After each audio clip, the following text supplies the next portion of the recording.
Bienvenidos todos a esta sesión de HIV 2020 sobre fortaleciendo la seguridad y protección de hombres gays y bisexuales y personas que implementan servicios para estas poblaciones. Mi nombre es Omar Baños y vamos a dar instrucciones de cómo pueden escuchar a la traducción al inglés, francés, portugués. La sesión será en español.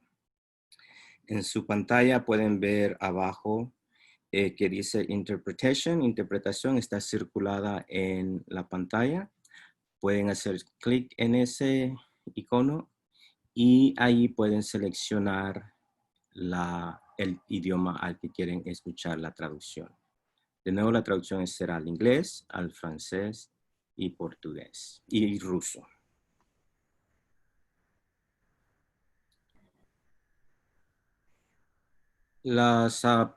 Algunas instrucciones de la participación para que puedan facilitar la participación de cada uno de nosotros. Estas están totalmente cero para cualquier tipo de intimidación, entonces es de recordarles que se pasará esta presentación al mismo tiempo en el feed, transmisión en vivo de Facebook. Recuerden la privacidad y algunas cosas. Esta no es una conversación privada, así que pueden cambiar su nombre si desean, ya que esa información estará disponible a todo el público y la participación que sea de mutuo respeto.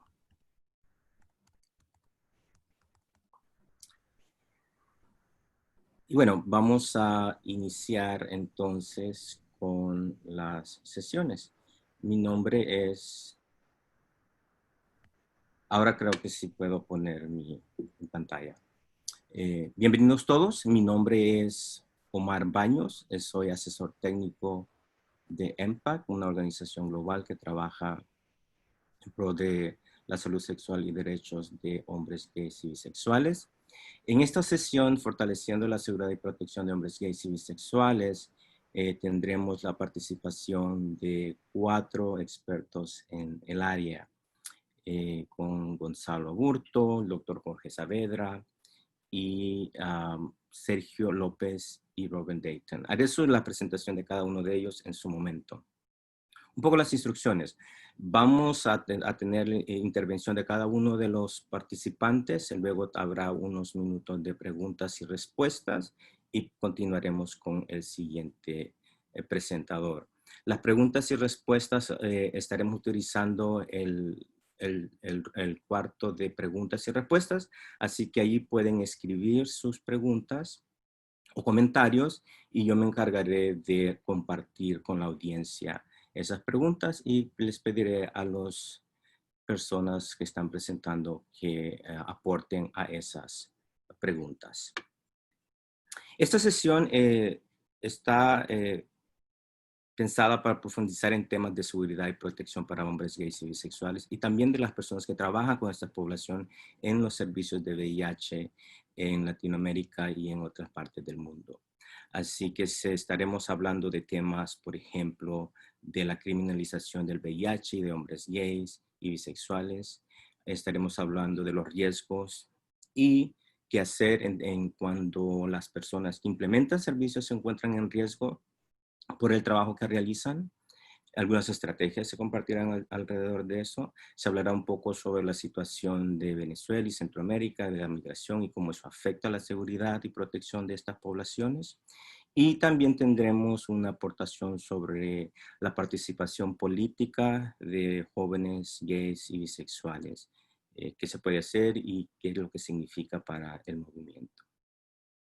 Así que me gustaría empezar entonces darle la bienvenida a Gonzalo Aburto. Él es mexicano y vive en la ciudad de Nueva York y es miembro fundador de la Red Mexicana de Organizaciones en contra de la Criminalización del VIH y Latinx Plus, una red de personas viviendo con VIH en Estados Unidos, y es el director de la iniciativa para Latinoamérica de Zero Project. Gonzalo formó parte del grupo Lambda de Liberación Homosexual y es miembro fundador del PRT, el Partido Revolucionario de los Trabajadores, en 1976. También fue cofundador y director de POS en Español, una publicación, revista de VIH en educación y tratamiento para la comunidad latina en Estados Unidos. Gonzalo, te paso el micrófono. Tenemos 15 minutos para tu intervención y luego abriremos el espacio para que las personas hagan preguntas sobre tu intervención. Tu micrófono está cerrado, Gonzalo. Ok, ahora Sí. Gracias, Omar. Es un gusto y un placer enorme, como no tienes idea, poder estar aquí, especialmente porque durante la pasada hora traté de conectarme y más en la media hora en que teníamos planeado hacer algún tipo de ensayo para ver cómo estaba todo, pero bueno, gracias por la invitación. Mi nombre es Gonzalo Aburto y vivo en Nueva York, soy mexicano. Desde 1986 estoy aquí y he trabajado desde 1981 en cuestiones de VIH y SIDA. Actualmente trabajo con Zero Project. Zero Project es una organización que está formada por personas que vivimos con VIH aquí en Estados Unidos y tratamos y estamos trabajando para eliminar la criminalización y la persecución que existe en contra de las personas que viven con VIH en Estados Unidos y en el mundo. La iniciativa de Zero Project ha sido exitosa en el sentido de que hemos tratado de educar no solamente a la comunidad, pero también ahora estamos extendiendo y llevando nuestro trabajo hacia Latinoamérica y el Caribe. Como ustedes saben, después de casi 40 años de la aparición de la epidemia del SIDA,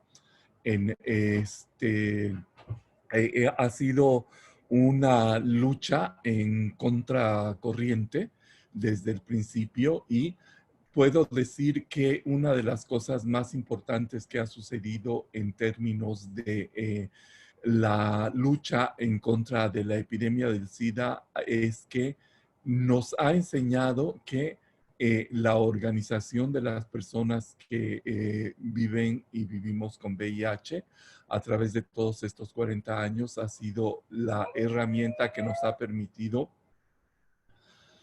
contrarrestar muchas de las cosas que suceden y que sucedieron sobre todo al principio de la epidemia. Para muchos jóvenes, y es precisamente el punto que tratamos hoy de llevar y de compartir con las nuevas generaciones, no solamente lo que se hizo al principio de la epidemia, pero también una de las cosas que tenemos que recordar es que la organización y las redes de personas con VIH han sido las que han hecho que la situación en muchos casos y en algunos también significativamente mejoren. En el caso del VIH y de lo que es el SIDA, hoy podemos decir que después de estos 40 años, casi en algunos lugares se puede manifestar que el vivir con VIH ya no es una sentencia de muerte, pero desgraciadamente no es eso para todo mundo. Particularmente en Latinoamérica y en el Caribe, en donde siempre hemos vivido contracorriente, siempre hemos vivido en crisis. La situación en que viven y se desarrollan las luchas de las personas que viven con VIH es distinta a la que sucede en otros países, principalmente los países industrializados o los países como Estados Unidos y como los países occidentales europeos. La situación de las personas que viven con VIH y que también algunas siguen desarrollando SIDA en nuestros países de Latinoamérica es una situación de supervivencia, de sobrevivencia. Y la criminalización del VIH es, la forma más ¿cómo se puede decir? Es la forma más horrenda de la estigmatización que a través de todos estos años, de estas 4 décadas, hemos sufrido las personas que vivimos con VIH. Fundamentalmente porque actualmente las organizaciones que trabajan con VIH en Latinoamérica y en el Caribe, muchas son organizaciones que están tratando de sobrevivir y que están tratando de conseguir y de recaudar fondos para seguir sus programas. Algunas veces en el trabajo que hacemos en Latinoamérica y cuando nosotros queremos hablar sobre la criminalización, es un asunto que no es muy bien entendido y que no es entendido porque no se conoce, aunque sabemos y tenemos conocimiento de que existen casos y que existen personas que han sido encarceladas y que han sufrido consecuencias legales como pérdida de trabajo e incluso privación de la libertad por el hecho de vivir con VIH. Generalmente las acusaciones no son acusaciones que puedan sostenerse en términos científicos, dado que existe una evidencia amplia de que la transmisión del VIH no es posible si una persona tiene su carga viral indetectable y toma sus medicamentos. Incluso si no tiene y no usa condón en sus relaciones sexuales. Esa evidencia que confirman estudios científicos que están sustentados por universidades y por organismos como ONU-SIDA y por otros organismos internacionales de salud, y que nosotros hemos tratado de dar a conocer para enseñarle y educar a las personas sobre esta situación. Desafortunadamente, en el caso de la criminalización del VIH en nuestros países, es algo que tenemos que estar tratando de llevar a muchos de los organismos que se encargan de la lucha en contra del SIDA en estos países. Y esto es entendible también porque el estigma y el estigma y el desprecio que sigue teniendo en muchos países la situación de las personas que vivimos con VIH es una cuestión que se manifiesta en todos los niveles, desde la familia hasta la escuela y en los trabajos y en todos los sectores sociales en donde nosotros estamos. Eso es una de las cosas que nos ha llevado a impulsar este trabajo y eso es lo que ha hecho que en México, por ejemplo, hayamos tenido la posibilidad de crear la Red Mexicana de Organizaciones que luchan en contra de la criminalización del VIH, una organización nacional que se fundó en octubre del 2017 a partir de la lucha que se dio para llamar la atención sobre la situación en el estado mexicano de Veracruz, en donde uno de los artículos de la constitución de ese estado de Veracruz criminalizaba específicamente a las personas con VIH. A través de Zero Project y también de HIV Justice Network, que es el organismo que agrupa a nivel mundial a muchas de las organizaciones que existen en el mundo y que están haciendo este tipo de trabajo, logramos hacer una reunión y convocar una reunión en la Ciudad de México, en donde asistieron más de 40 organizaciones de base, y en esa ocasión esas organizaciones decidieron formar la Red Mexicana de Organizaciones que luchan en contra de la criminalización del VIH. Esta red ha seguido trabajando durante estos años y les puedo decir que gracias al esfuerzo de las organizaciones que conforman esta organización, hubo la resolución de la Corte Suprema de Justicia de la Nación de México, que se dictaminó que el artículo 156, 158 de la Constitución del estado de Veracruz era inconstitucional y por lo tanto demandaba y exigía que se derogara. Eso fue una cuestión muy importante en términos de el trabajo que se ha hecho. Lo mismo sucedió en Colombia, en donde el Código Penal de ese país también criminalizaba a nivel nacional a las personas que viven con VIH, y gracias al esfuerzo de un grupo de activistas y de abogados de ese país de Colombia, se logró que después del apoyo que se dio en términos del Zero Project y también de HIV Justice Network, se lograra que la Corte Suprema del país en el 2018 también declarara inconstitucional esa parte del Código Penal de la nación colombiana en donde se criminalizaba a las personas con VIH. Esos son los dos ejemplos más relevantes que podemos citar en términos de la lucha que hemos desarrollado en términos de la criminalización de las personas que vivimos con VIH.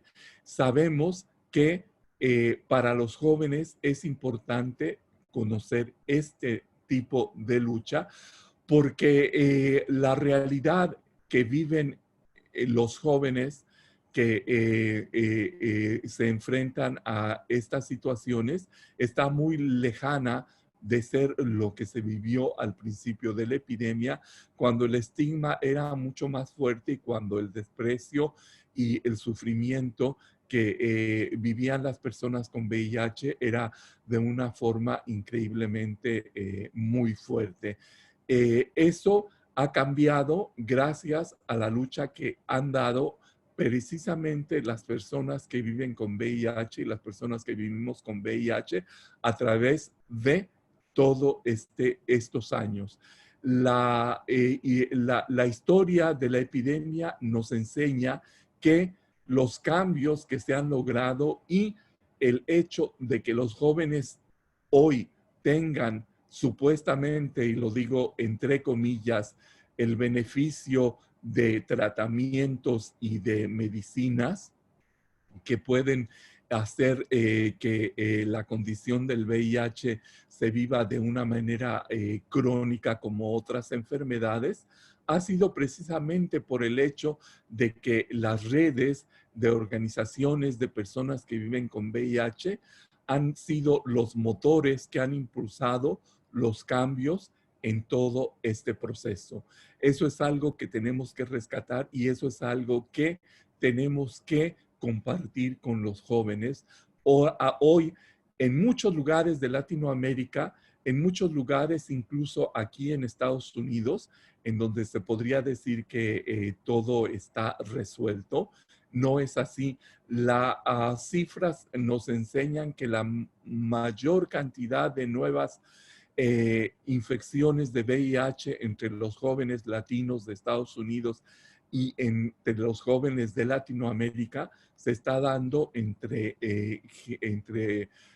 lo que somos, lo que son los hombres gays.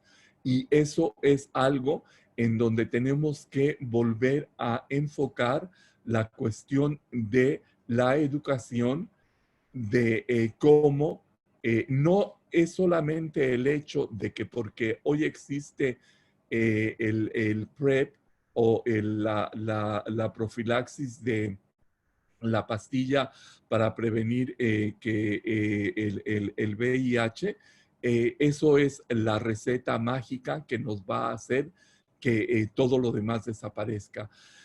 Desafortunadamente, el PrEP, como se conoce en inglés, no es una herramienta que pueden disponer la mayoría de los jóvenes en Latinoamérica.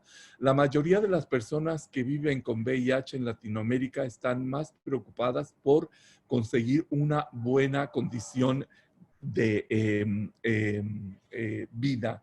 Están más preocupadas también en conseguir cómo poder lograr tener acceso a sus medicamentos, cómo poder tener acceso a servicios de salud. Y lo hemos visto en el caso, por ejemplo, de México, en donde a partir del 2019 y con el inicio de la nueva administración, curiosamente, la falta de medicamentos, de tratamientos para el VIH en muchos de los lugares de la República Mexicana fue una cuestión escandalosa en donde había miles y miles de personas que no tenían sus medicamentos y que estuvieron sufriendo y que aún hoy no se ha resuelto este problema en su totalidad. En términos de la criminalización del VIH, a pesar de que sabemos de que existen casos en otros países también, desafortunadamente no hay los datos específicos que nos permitan decir cuántos casos hay ni en dónde se encuentran. Es por eso que también aprovecho para que por favor la gente que está en todo que hace trabajo en Latinoamérica esté también pendiente de esta situación, porque eso es algo de lo que no se está hablando. No se está hablando de la gente que posiblemente esté encarcelada, que posiblemente haya sufrido persecución legal por su situación de VIH, y la encarcelación es una de las formas en donde se puede ver con más crudeza lo que se sufre, pero también es una cuestión de que hay otros casos en donde también se puede decir que el hecho de que se niegue acceso al tratamiento, el hecho de que también haya gente que no puede conseguir trabajo por su condición de VIH, es algo que tenemos que estar pendientes. Pues Omar. ya tenemos los 15 minutos. Si puedes tomar unos 30 segundos más como para concluir. Entonces, básicamente lo que quiero reiterarles es el hecho de invitarlos para que estén atentos y atentas a todo esto que está sucediendo, y que si hay alguna situación de este tipo, nos la hagan saber. Se pueden informarse aquí en el sitio de la conferencia sobre los datos que necesiten para comunicarse con nosotros en Zero Project, visitar zeroproject.com, y allí podrán encontrar la información que necesiten y que requieran. Gracias, Omar. Bien, muchas gracias, Gonzalo. En este momento abrimos el canal para que puedan hacer o comentarios a Gonzalo. Si no hay, lo que podemos hacer es también dejarlas al final de los cuatro, después de que hayan presentado las cuatro intervenciones, y es algo que se puede hacer también para ajustar el tiempo. Un Lo comentario. que consideras pertinente, Omar. Sí, porque estoy viendo, ¿no? Aquí la interacción, porque sí es muy importante, ¿no? Queríamos como retomar después de cada intervención algunos puntos. Eh, un comentario acá, por ejemplo, de Efraín Muro dice, también habrá que analizar la indiferencia de los prestadores de servicio de salud. Son uno de los principales entes que nos discriminan. Por ejemplo, aquí en Aguascalientes, México, la situación está terrible. Y les recuerdo también que para hacer preguntas utilicen la sección donde aparece Q&A, es la sección de preguntas y respuestas, y allí podremos dar seguimiento a alguna de las preguntas. Entonces, lo que podemos hacer es, seguimos con la próxima presentación y por favor, si tienen preguntas podemos seguir con la siguiente presentación. Si tienen preguntas o comentarios para la presentación de Gonzalo, por favor anótenlas, pónganlas en la parte de preguntas y respuestas y al final de la sesión vamos a tratar de comentar las preguntas o responder a comentarios. Muchas gracias, Gonzalo, muy útil, muy informativo. Creo que nos da un poco del contexto de dónde venimos en la cuestión de criminalización del VIH, dónde estamos y qué podemos hacer para seguir mejorando la condición de vida de las personas con VIH y quitar todas esas barreras legales, ¿no?, que están poniendo por vivir con VIH. Pero ahora me gustaría darle la bienvenida a Robin Dayton. Ella cuenta con una maestría en salud pública y es asesora técnica de la división del VIH de FHI 360, donde se centra en crear un entorno propio para los...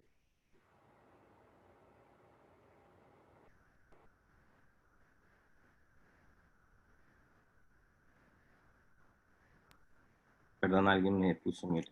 Deme un segundito más para la presentación de Dayton. Tiene más de 15 años de experiencia en salud pública, incluyendo el desarrollo, la implementación y evaluación de programas y respuestas de prevención de la violencia, la salud reproductiva y el VIH en Estados Unidos, en Latinoamérica, el Caribe, el Oriente Medio y África.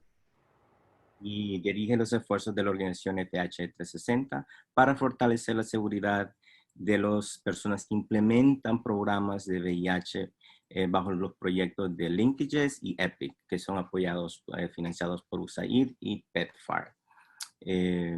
Bienvenida, Robin. Robin hará la presentación en inglés, así que las personas que están escuchando en español pueden usar el icono de abajo donde dice interpretación y seleccionar español para la traducción. Robin hablará en inglés y será traducción al español, al francés, portugués y ruso. Bienvenida, Robin.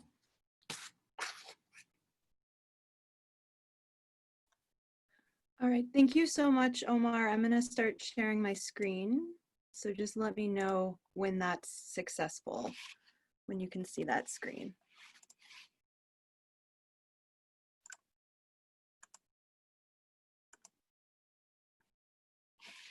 So Omar, are you seeing my screen?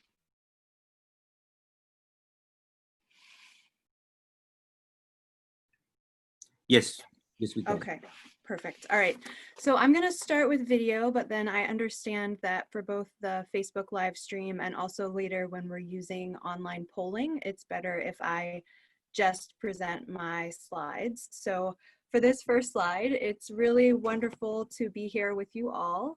Sorry about this.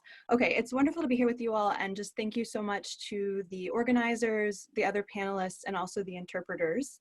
I'm really appreciative of the overview that Gonzalo just gave. I think he did a really nice job of describing the risks that are faced and also the way that those security risks play out in impacting services that are available for gay, bisexual, and other men who have sex with men.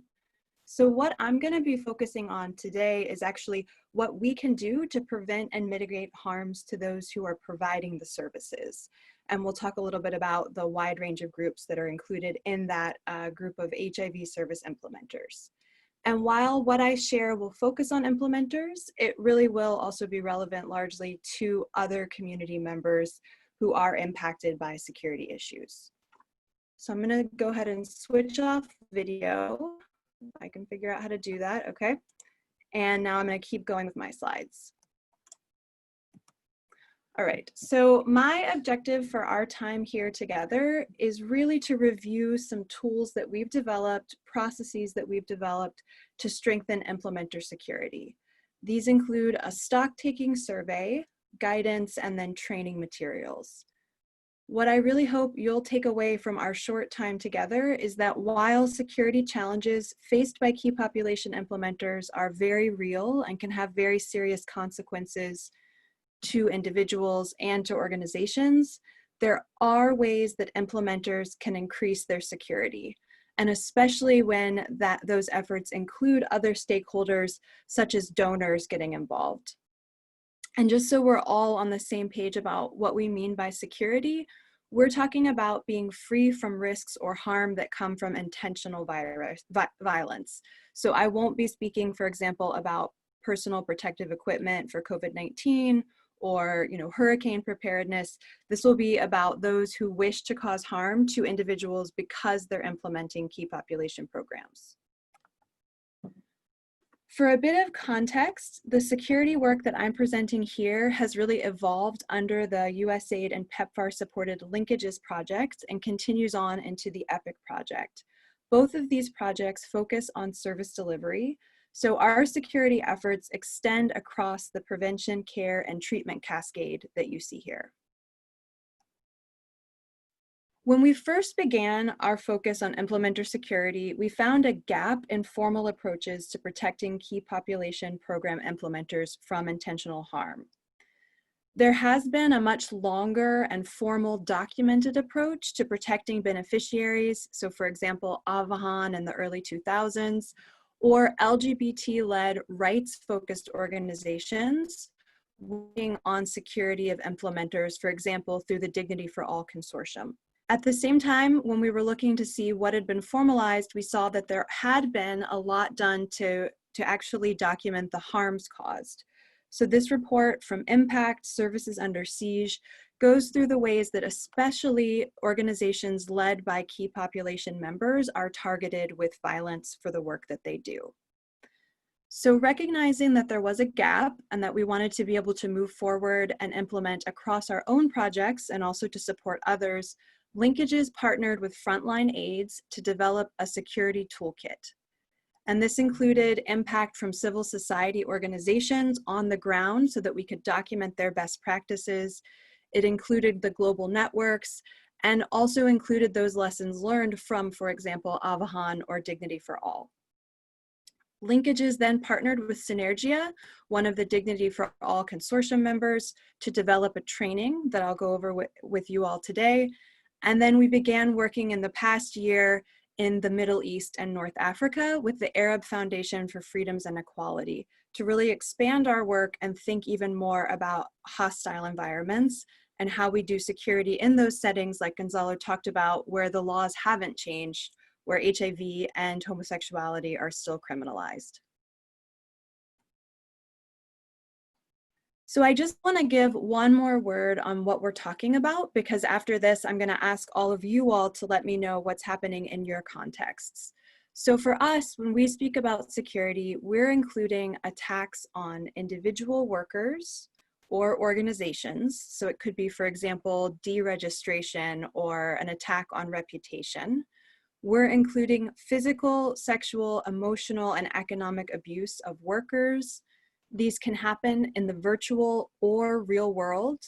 And we do consider threats of violence to be incidents of security. So we know that somebody being threatened, for example, online has real impacts on their well-being mentally, sometimes physically, but also on the programming they're able to do. So we're not waiting for actual physical harm to come before we act. And when we think about program implementers, there's an extensive list here. So we want to be really inclusive. I won't go over all of these, but just to say that this includes those doing outreach in the community, those working in the clinics, directors and support staff, guards and drivers, receptionists, anybody who's trying to implement programs for key population members. So now what I'm going to do is share a survey with you all on Menti. So I'm hoping that what you can see here involves a website, www.menti.com, and then a code that you should enter to take part in this poll. So what I would like you to do is go to menti.com, enter in that code, and then answer this question. What are your organization's biggest security challenges when delivering HIV services to gay, bisexual, and other men who have sex with men? And you can choose up to 3. These include hacking and digital attacks. B is arrest and/or commodity confiscation during outreach. C is the sexual harassment of workers. D is emotional abuse, and this includes, for example, verbal abuse, yelling at workers. E is physical violence against workers.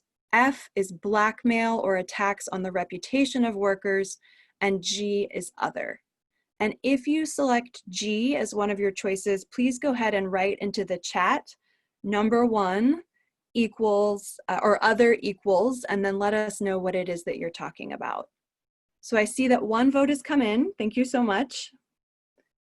And so we'll allow time for more to share their responses.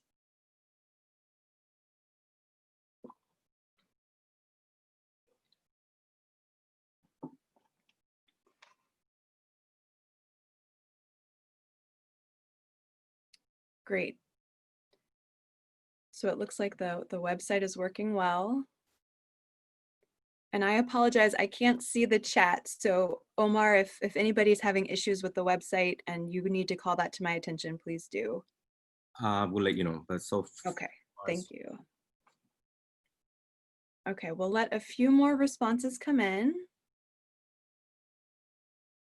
Okay, interesting. So I see we have right now more physical abuse than we have any other type of abuse. And our next question is actually going to be about perpetrators.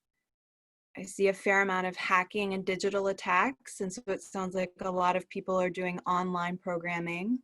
Blackmail, which is really common across programs for gay and bisexual men all around the world. And then the emotional abuse and the arrest and commodity confiscation.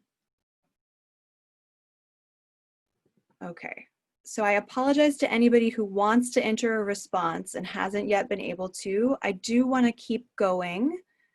And just to highlight that this process is really important because security always happens in a context, right? So what keeps people safe in one place isn't necessary in another place or actually might put them at risk. So one of the first things that we do is always have a conversation about what security issues look like in a given setting. Okay, and again, just for the person who selected other, if you can please put into the chat what you mean, because it's great for us to continue to collect very specific examples. Okay. So now let's see if I can get it to advance to the next slide. Okay, so here's our final question.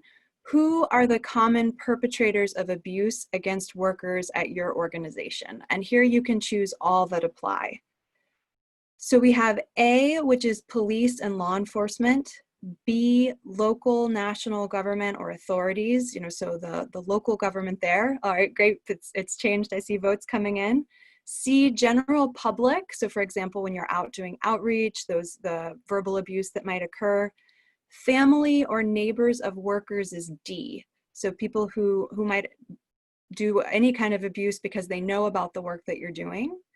E is religious and other community leaders. These can be directly done against the program, or it might be that they have a sermon where they talk about the need to rise up against the services provided and encourage others to commit violence.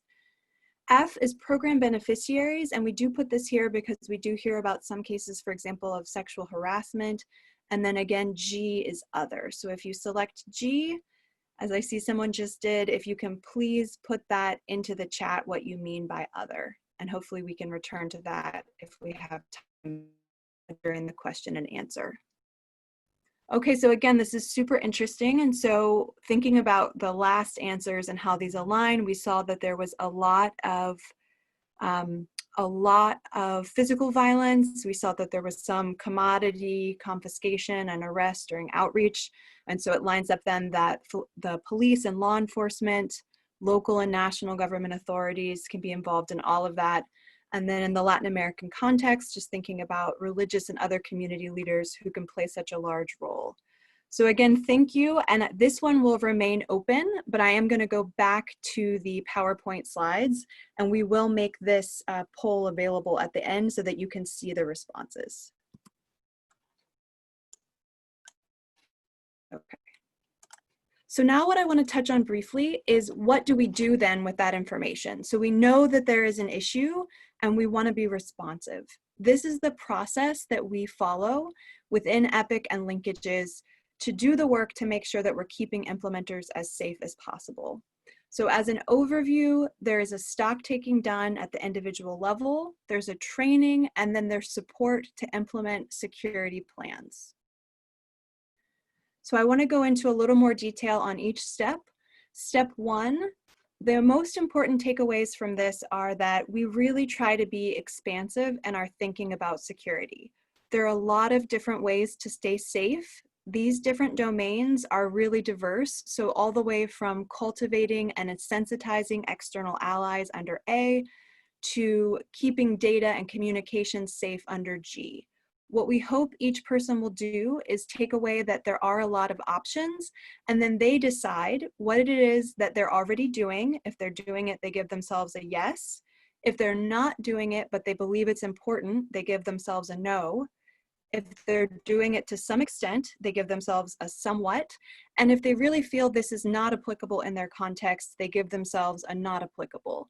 And this is important because that way the overall score you get in an area doesn't reflect what someone else thinks you should be doing. It reflects what you yourself have said is necessary in your context. Each of these surveys, when they're completed, is self-scoring so that the organizations can see where they have variety internally. So organization 1, you see under letter C, documenting harms, they have an 83%. They're doing a lot there. But in cross-cutting area of emergency, which is CC1, they only have a 20%. They may want to put some more emphasis there. It's also important because people see opportunities to learn from one another. We always bring people together, CSOs, community, civil society organizations together to learn from each other. And so you can see here that organization 1 could share a lot on data and communication with organization 2. But organization 2 could share a lot with organization 1 on cultivating external allies. So there are always opportunities for internal learning on how to keep staff and organizations safe. The second step is a workshop. And I know I need to go quickly, Omar, so I'll just say that this is really a chance for people to take their survey results and decide what their own priorities are. Again, all of this is contextualized. The organizations look at their major risks in a systematic way and then decide on specific activities to address those risks.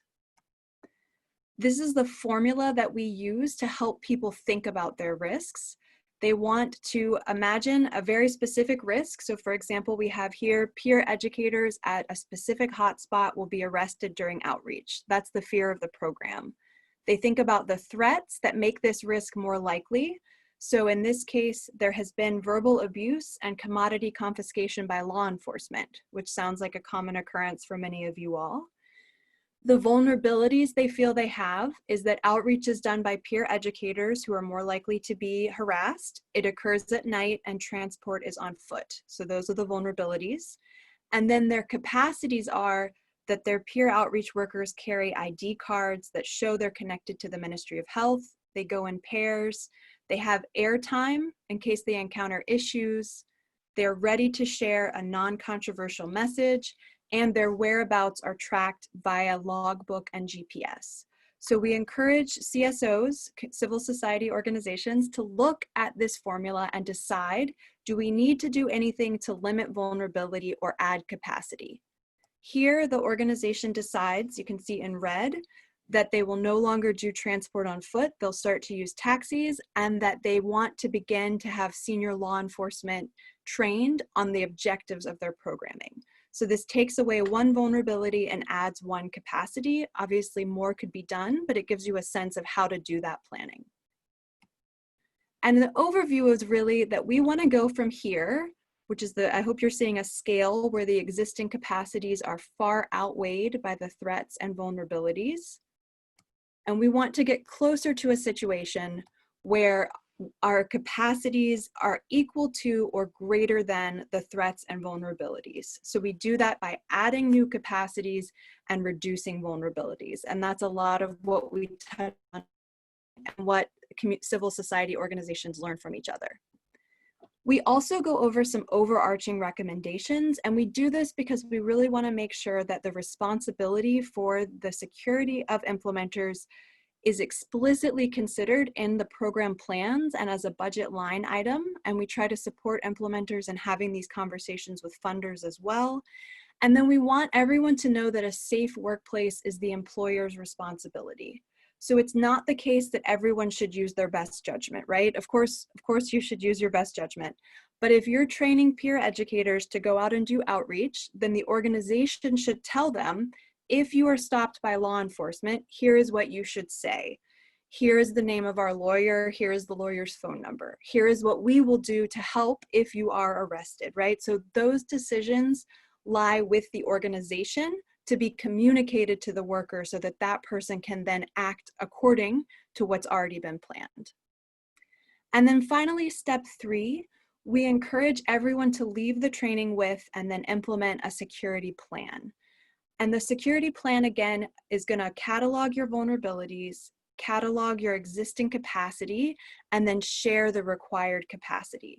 So here the organization has said what they themselves believe is necessary to prevent a break-in and to prevent the client records being stolen, that they want to start having visitor monitoring logs so they know who's on site. They want to retrain all their staff on safe document storage. They want to talk to their landlord about their work, and they want to install bars on windows and doors. Finally, they want to have a log for security incidents so that they can track what's happening in the hopes that they can advocate with the donor for more funding around security. And this is a really realistic example of what ends up getting planned. And I want to highlight that while funding is necessary and important for security, a lot of this work can also be done without additional funding. So the stars here show areas that don't require more funding to be able to move forward. When organizations do require funding, and also because emergencies happen, we let them know about these additional resources and the support that they can provide. And I just want to end by saying, I really hope this presentation has given you a sense of the process we follow and the tools available. The original security toolkit, which I showed a picture of earlier, is available at the URL here. It is in English. The tools we're developing for the Middle East and North Africa will be available soon in Arabic, French, and English. And while they are Middle East, North Africa focused, we have continued to learn so much throughout this process, and there are such strong examples based on the hostile environment in the MENA region that they really are valuable more broadly. So thank you so much again for your time. And I know that working together, we can move toward HIV programs that truly do no harm, including to those providing life-saving services. Thank you. Thank you, Robin. We have a comment that I think maybe we can address before we move to the next presentation. It's actually two from Best Practices Policy Project, and one is related to the Mentimeter exercise. It says, if you want to respond, the difference for us is whether or not people are my videos on now. So the difference for us is whether or not people are profiled as sex workers. Almost all people affected by HIV laws and are sex workers or trans. So they are the ones who are other in that response. So that the issue is the sex work is criminalized. And another comment also from Best Practice Policy Project regarding to the last points that you were making. It says, this is difficult to hear when sex work is criminalized. Peer educators are trans people and or sex workers, so the police can arrest at any time. badge or no badge. So, you know, if they're sex workers or trans people, even if they have an identification, a badge, you know, they'll Right. risk of being detained, right? So Right. that is something to have in mind. Just a reminder that you can put questions or comments into the Q&A section so that we can answer them at the end of the session. I think I'm speaking English just because probably I think we still have the translator with us in that It's sense. okay. You could do either. It's fine. But I'll go ahead and respond. Great. Okay. Okay, perfect. So I really want to appreciate, oh, do you want to say something more? I wanted to actually ask you a question. Okay. Do you have any information or any knowledge on if programs fund any of these expenses that security and safety security kind of demand, right? Mm-hmm. I know of a case, for example, this person was harassed and she had to take private transportation because she would take the bus and it was expensive, right? And there was nothing to fund that. Is there any information around that? Yeah, so I'll start with these questions and then I'll come to your question. That was and I really appreciate the 2 responses that were typed in. And please, if others have things that they want to share, questions or comments, those are also great. So for the question about the other relating to criminalization, this is really, really important. And I'm really glad that you brought that up.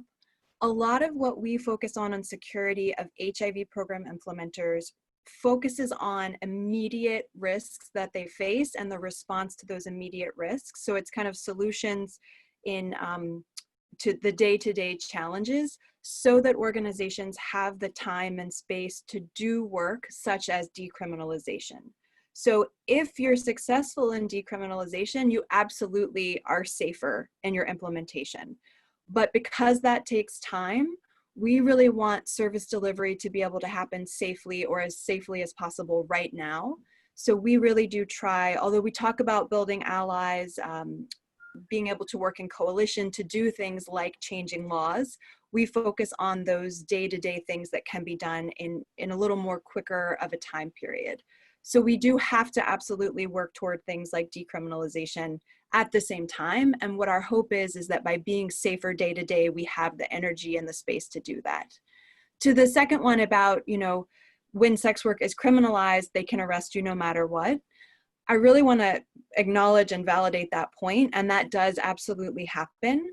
What I have seen done, even in context where sex work is criminalized, is that through different approaches, including with local authorities, including with local law enforcement, it is possible to really explain what it is that the program is doing and why it should be protected. You are the most, you know, you're the expert on your context, and it may be in your context you've tried that and that was not effective. So there are then, you know, some other approaches that may be more effective.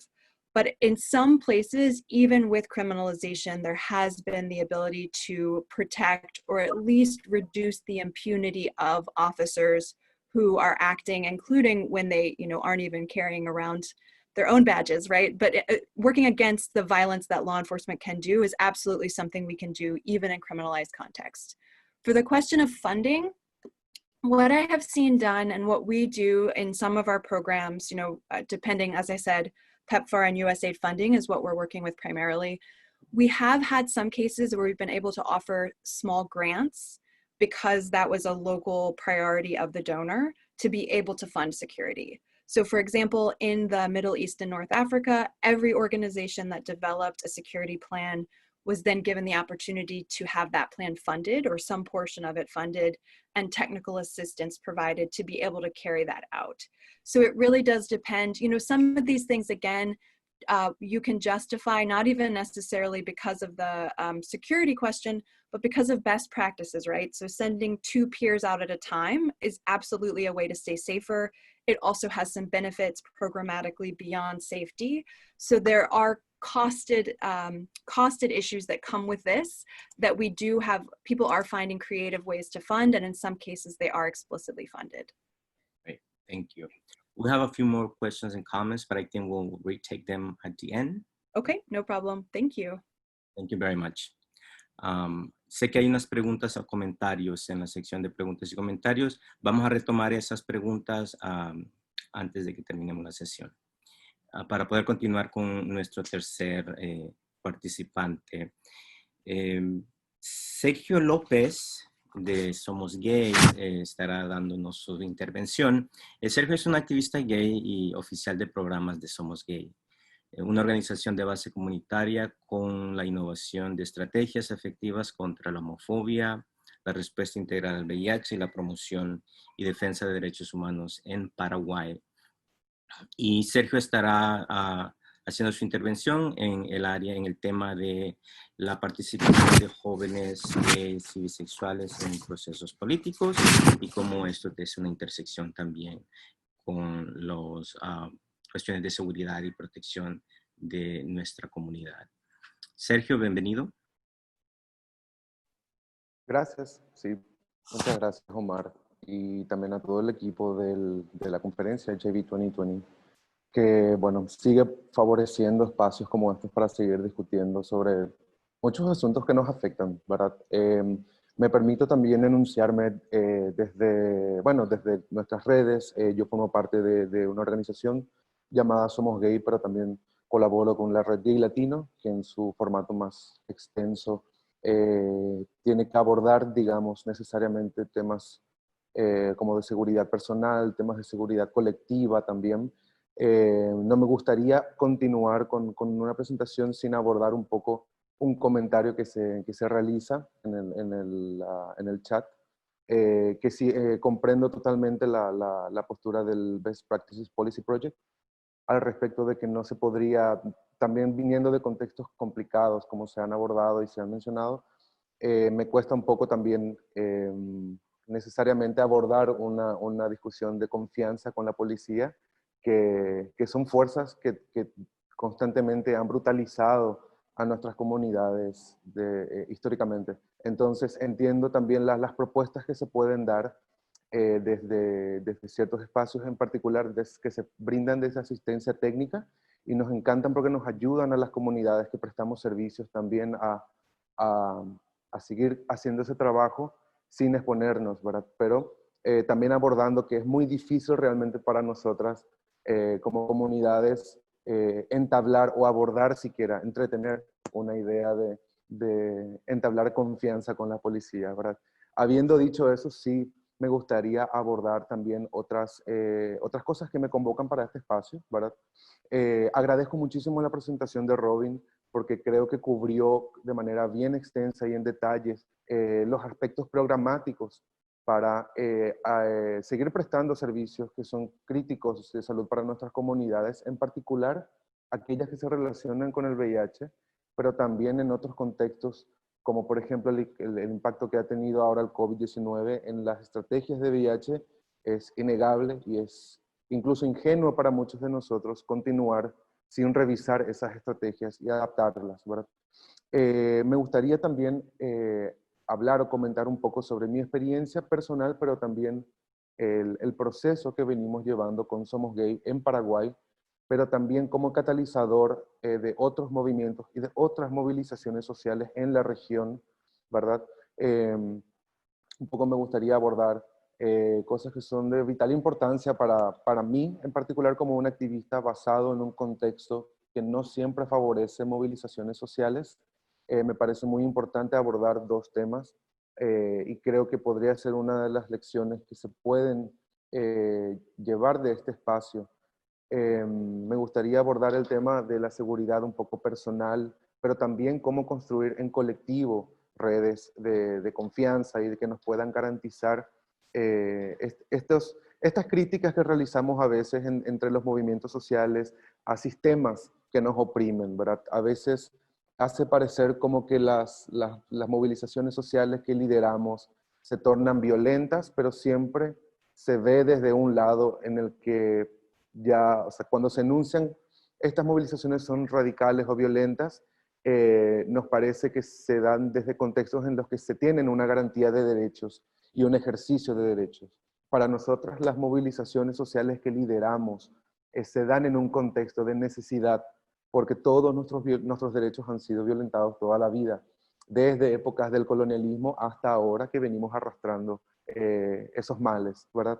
Entonces, ¿cómo enmarcar para nosotros desde organizaciones sociales estas movilizaciones en el contexto no solamente de seguridad personal, como decía, individual, sino también cómo en colectivo podemos cuidarnos, favorecer espacios de discusión y otras redes de apoyo, ¿verdad? Por el lado de la seguridad personal y el autocuidado de los activistas y de quienes practicamos activismo en nuestra vida cotidiana, sí me parece muy importante mencionar aquí que es el principal, digamos, punto de inflexión para generar cambios en colectivo que sean favorables para todos. Es decir, yo, si es que puedo aplicar algo de autocuidado conmigo, es posible también aplicar esas normas de cuidado con otros mis compañeros y compañeras. Entonces, eso se puede también movilizar y utilizar como una forma de activismo. El autocuidado de los activistas a veces está un poco descuidado precisamente porque cargamos con mucho peso del trabajo emocional, de nuestro trabajo, de estar en el terreno brindando servicios de VIH o brindando tapabocas y mascarillas y kits de alcohol para afrontar esta nueva pandemia que también, digamos, nos recuerda de todas las inequidades que existen, ¿verdad? Otra cosa que sí también me gustaría abordar en este espacio es también cómo construimos una cultura justamente de cuidado entre los propios activistas, que es también algo que me parece muy importante, porque hay veces que en estas épocas de movilizaciones sociales y haciendo un poco una mirada unificada hacia toda la América, es imposible negar que las movilizaciones sociales que se han dado este año ante antirracismo, anti la brutalidad policial que se dio en Estados Unidos en particular, tiene un efecto en la ola de otras protestas y movilizaciones que se dan, porque la raíz de lo que se está reclamando y la raíz de lo que se protesta tiene la misma base en esa cultura racista, misógina, patriarcal, que nos sigue oprimiendo a los cuerpos que estamos hoy resistiendo desde distintos puntos, resistiendo desde la academia, resistiendo con investigaciones comunitarias y resistiendo también en la calle, que es a veces lo que nos toca abordar para este espacio. Otro de los temas que sí me parece muy importante para iniciar al menos una conversación y para quienes capte interés, me encantaría saber qué preguntas o qué ideas tienen sobre esto. Había una pregunta también que me parece muy importante abordar sobre cómo hacemos las organizaciones de jóvenes que estamos trabajando en VIH, en movilizaciones sociales para nuestras agendas políticas. ¿Cómo hacemos cuando nuestros propios gobiernos e instituciones locales son las primeras en oprimirnos y son las primeras en negarnos ese acceso a derechos? Creo que se puede entablar una respuesta desde la organización de base. Creo que está en el nombre de muchas de nuestras organizaciones organizar una respuesta que sea colectiva y que sirva para más personas, ¿verdad? Esa es la prioridad.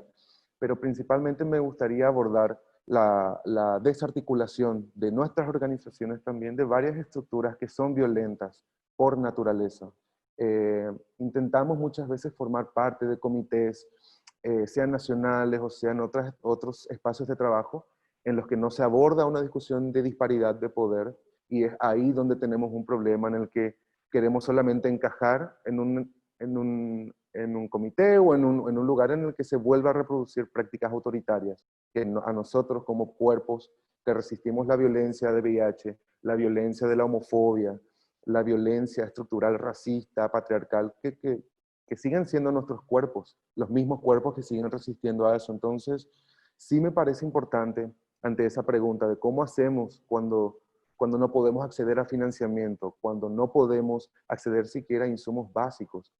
La respuesta para mí está en la organización política de base, en juntar estos cuerpos que estamos sufriendo en carne propia esta desigualdad y vamos a poder entablar estas respuestas, como decía, desde la organización y desde desarticulaciones, desde dejar de lado esas instituciones violentas, sin que eso signifique quedarnos sin trabajo, sin que eso signifique quedarnos sin fondos para seguir entregando kits de insumos básicos para nuestras comunidades.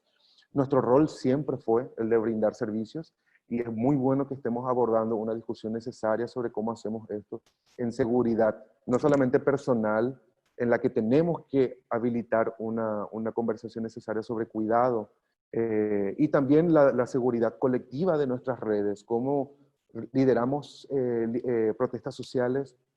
Muchas de estas respuestas se pueden dar en la coordinación con las autoridades, ¿verdad?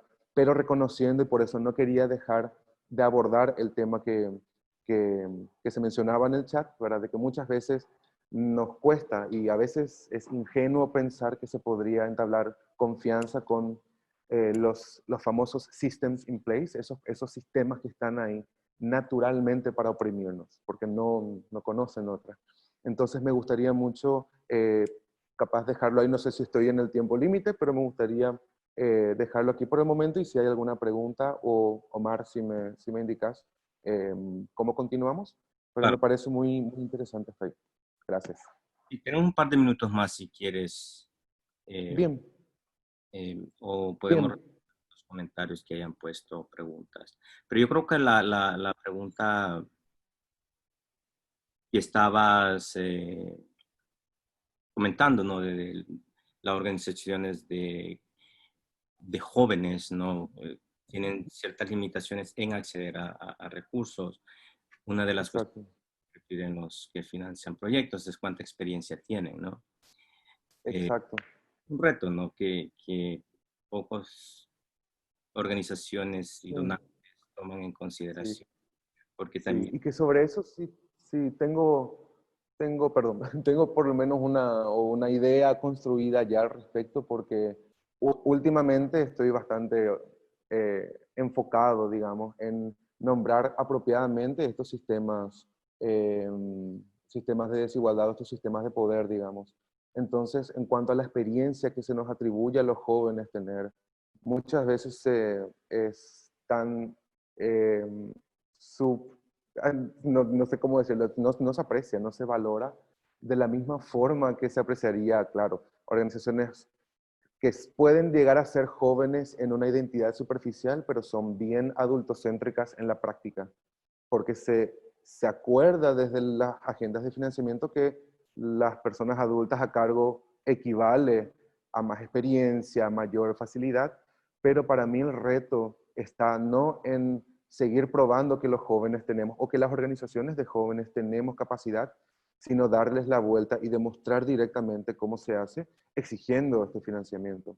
En eso sí, a veces se me toma como un poco radical, pero sabemos que existen agendas de financiamiento o donantes que están no en bancarrota, que no están con crisis de financiamiento, y que de hecho hay crisis incluso de salud pública como estas que se han tornado beneficiosas para muchos de sus negocios. Entonces hay que volcar ese surplus o ese exceso de dinero en organizaciones jóvenes, porque somos las que tenemos la habilidad de generar mecanismos flexibles, de telecomunicar fácilmente campañas y de adaptar para una generación que ya está ya nos está pasando encima.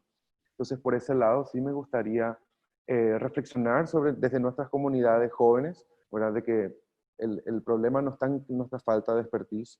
Pudo haber sido en un momento, por las limitaciones de la edad, el no aprender, pero la limitación nunca estuvo en los jóvenes, sino estuvo en los sistemas de autoridad o de poder que no nos garantizan esa igualdad de acceso. claro. Y el centro corazón de tu intervención es la participación política, ¿no? De jóvenes en diferentes espacios, ¿no? Porque las cosas nunca se nos dan porque la gente tiene, los funcionarios o la gente de poder y económico tienen la voluntad de hacerlo, sino que Exacto. con la lucha, ¿no? Y la participación activa en esos procesos. Así que para mí que es como el mensaje clave, ¿no? de tu intervención. Exacto. Sí, gracias, Omar. Muy bien, muchas gracias, Sergio. Vamos a pasar entonces, de nuevo, antes de terminar, podemos retomar estos temas. Si tienen preguntas o comentarios, por favor, utilicen la cajita de preguntas y respuestas y vamos a tratar de responder o comentar sus preguntas. Vamos a continuar entonces con la presentación y la intervención del doctor Jorge Saavedra. Él es director ejecutivo del Instituto de AHF de Salud Pública Global de la Universidad de Miami. Es miembro de la Red Regional Gay Latino y presidente electo de la Junta de Gobierno de EMPAC. Fue el primer funcionario abiertamente gay de alto nivel en el gobierno federal de ese país, en México, como director del Programa Nacional de SIDA de México. Doctor Saavedra, bienvenido. Gracias, Omar. Muchas gracias por la invitación y gracias a todos los que están aquí participando y escuchando. Traigo esta mascarilla no solo por el COVID-19 para reiterar que hay que usarla, sino porque está México y Estados Unidos. Y justamente ahí nací, en la línea entre México y Estados Unidos, en una frontera que no está dividida por un río, sino por un desierto. Nací a 15 metros de Estados Unidos. Todos mis hermanos nacieron en Estados Unidos, yo nací en México. Vivo actualmente en Miami temporalmente, pero mi casa y mi esposo están allá en México, entonces yo pienso regresar para allá. Pero actualmente pues soy como binacional y soy migrante, y este tema de los migrantes, que es el que me toca abordar, pues es un tema con el que nací. Entonces, me voy a quitar la mascarilla para poder seguir hablando. Bueno, voy a tratar de compartir mi presentación por la pantalla. Son básicamente imágenes. Yo voy a ir hablando y son imágenes que se van a ir pasando, que las voy a ir pasando para ilustrar parte de lo que voy a decir con respecto al tema de los migrantes. Entonces, me dices, Omar, cuando veas que mi pantalla ya está compartida. Yo te aviso.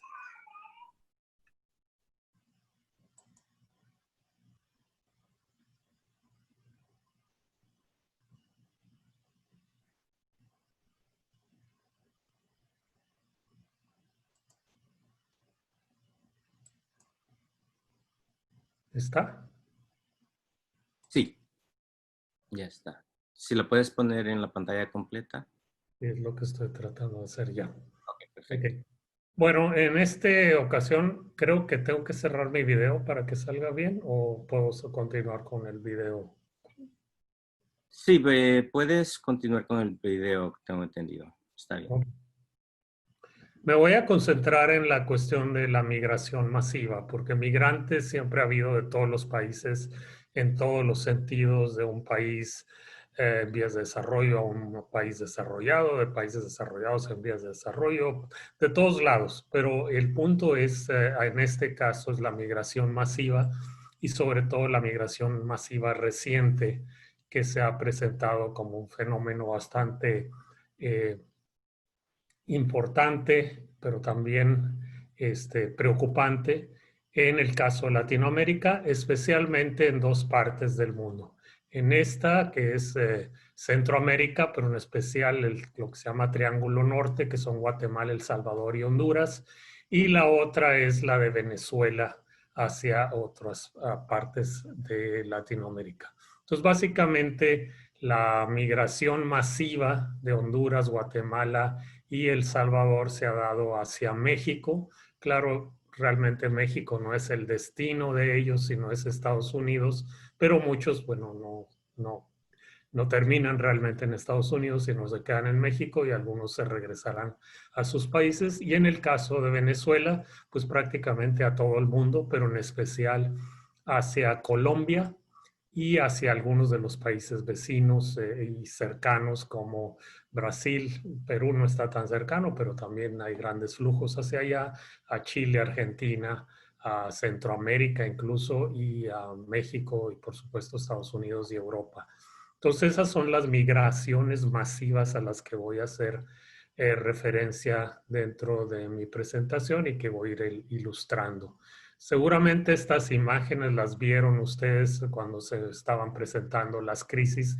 Actualmente está detenida la situación de migraciones masivas justamente por lo del COVID-19, que están cerradas las fronteras, pero lo que está viendo aquí es una migración masiva a través de uno de los puentes. Esta es desde el lado venezolano hasta el lado colombiano.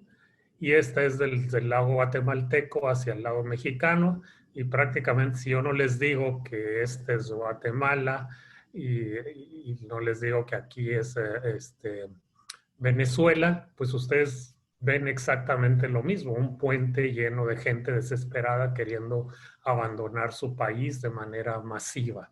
Y ese es lo preocupante de estas situaciones de migraciones masivas, de gente desesperada que quiere lograr un mejor futuro, no solo desde el punto de vista económico, sino también una serie de libertades, y al ratito hablaremos de qué se trata con más detalle. En el caso de estos dos grupos de migrantes, de migraciones masivas. En el caso de Venezuela, muchos después de cruzar a Colombia no tienen recursos ni siquiera para pagar un autobús. Entonces lo que hacen es caminar a las orillas de las autopistas, de las carreteras, por decenas de kilómetros, en algunos casos por centenas de kilómetros y en algunos casos hasta miles de kilómetros para llegar a los lugares de destino, normalmente donde tienen familiares, a donde tienen gente que los conoce.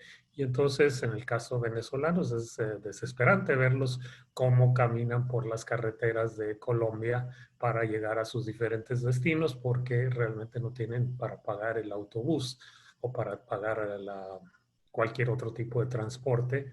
Y entonces así los ve uno. Esto, claro, a veces se ven más aislados, a veces más en grupo, pero es la desesperación por encontrar un lugar de refugio fuera de su país.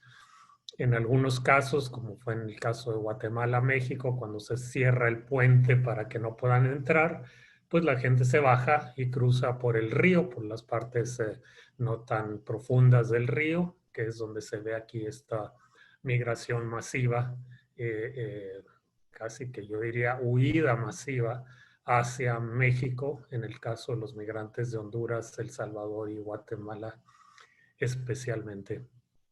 En el caso de México, no es tanto el autobús, sino que después se suben a un tren que en México llamamos la bestia, y la bestia es porque es bastante peligroso, muchos caen y mueren, porque pues el tren ya no se detiene a ver quién se cayó de arriba, son trenes de carga, no son trenes de pasajeros, y pues se suben y se transportan como pueden. Entonces así los ve uno, yo los he visto, he ido a ver esto porque es una cuestión de impacto que uno realmente, incluso en las fotos, no lo puede uno apreciar tan dramáticamente como cuando lo ve en vivo y lo peligroso que es viajar en estas condiciones. Y bueno, pues cuando ya llegan a la frontera norte de México y con Estados Unidos, pues se encuentran con un muro o con una valla y que a veces lo trepa, pero a veces no necesariamente lo van a trepar. Esta ya es la frontera de México con Estados Unidos y son las caravanas de migrantes centroamericanos tratando de brincar del lado americano. Por supuesto, no los van a dejar pasar. Este es en el área de Tijuana, donde termina ahí la parte de la tierra y empieza el mar, pero hasta allá llega y penetra la valla esta para detener las migraciones. En algunos casos son recibidos con gases lacrimógenos para que no pasen. Entonces, una odisea espantosa, muy dramática. Y finalmente, para darse cuenta que no son bienvenidos al país que se supone que es del sueño americano, este es en el caso de los migrantes centroamericanos. Y a veces cuando cruzan, pues se encuentran con la realidad de que los pondrán en jaulas.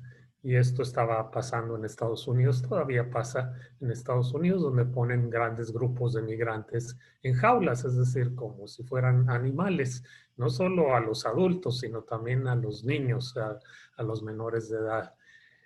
Y dentro de todas estas migraciones, por supuesto, siempre hay migrantes LGBT, siempre hay migrantes gays, a veces serán abiertamente gays, a veces no tan abiertamente gays, a veces no son abiertamente gays en sus países de origen, pero son migrantes abiertamente gays una vez que salen de sus países de origen, en especial en el caso de Centroamérica, pero ahí van, estos son caminantes, migrantes gays venezolanos que también, pues al igual que el resto de los migrantes, se van por la orilla de la carretera caminando para alcanzar diferentes ciudades y diferentes países durante su trayecto.